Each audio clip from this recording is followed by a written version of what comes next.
नमस्कार साथियों, मैं रवि वर्मा स्वागत करता हूं आपका स्वाध्याय एजुकेशन के इस ऑनलाइन प्लेटफॉर्म पे।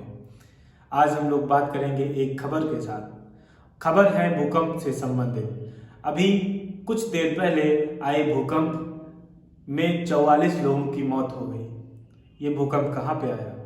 तो हम बात करें 5.4 की तीव्रता के साथ में आए जकार्ता में भूकंप से 44 लोगों की मौत हो गई और 300 लोग घायल होने की सूचना भी है।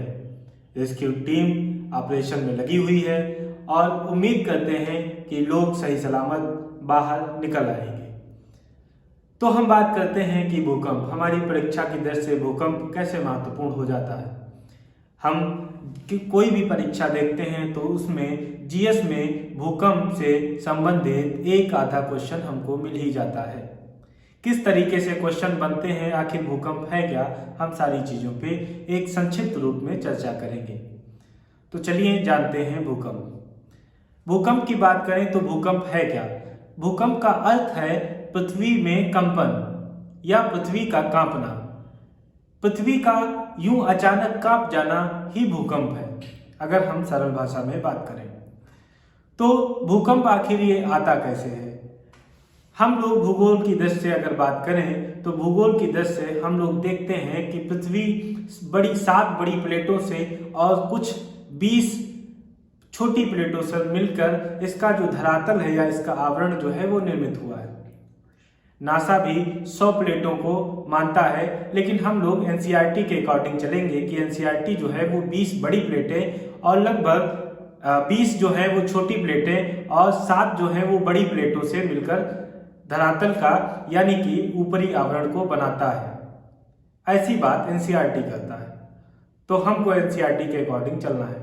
होता क्या है, प्लेटों के जो किनारे हैं जब आपस में कहीं रगड़ खाते हैं या आपस में कहीं या आपस से दूर जाते हैं या वो आपस से बिना टकराव या बिना खिसकाव के वो एक दूसरे के पास से खिसकते हैं, तब उनसे जो हलचल उत्पन्न होती है वही हलचल हमको भूकंप के रूप में देखने को मिलता है।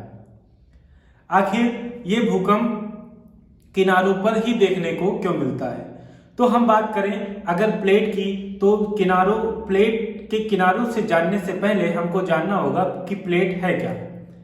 प्लेट ऊपर से जहां पे हम हैं वहां से लगभग 100 किलोमीटर की गहराई का भाग जो है उसको प्लेट कहते हैं।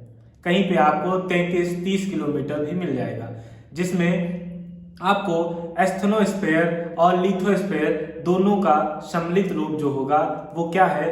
प्लेट है। प्लेट शब्द कहाँ से आया? अगर प्लेट शब्द की बात करें तो कनाडा के एक टूजो विल्सन नामक भूगोलवेत्ता हुए, भूगोल शास्त्री हुए, जिन्होंने इस शब्द का प्रतिपादन किया और इन्होंने बताया कि प्लेट आखिर है क्या।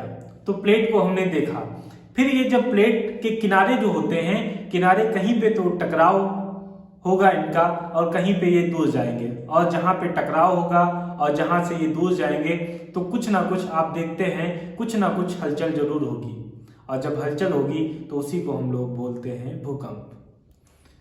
भूकंप जहां पे आता है उसको बोलते हैं भूकंप मूल या फोकस बोलते हैं, और जहां पे ठीक उसके ऊपर जहां पे सबसे पहले महसूस होता है उसको बोलते हैं अभिकेंद्र या एपिसेंटर।